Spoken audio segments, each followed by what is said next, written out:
We've heard a lot of talk during the pandemic about this thing called resiliency. Well, the irony is we all had our resiliency before the pandemic hit.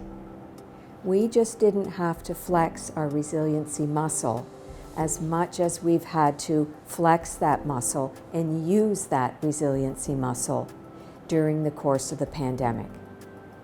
You can look at a number of perspectives when it comes to the whole entire concept of resiliency. We think about 5 aspects of resiliency, including adaptation.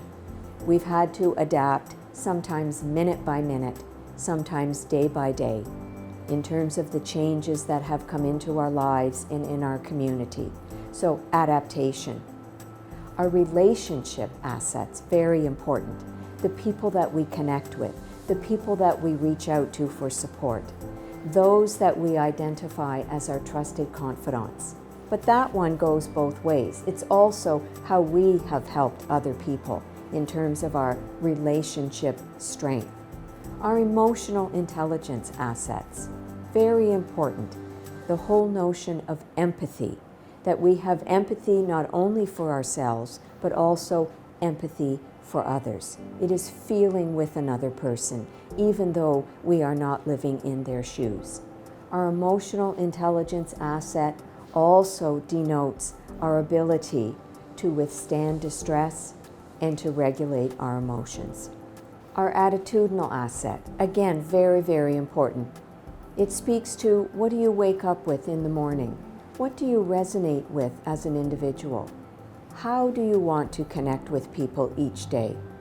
Do you have a sense of optimism in your attitude? Do you have a sense of gratitude in your attitude?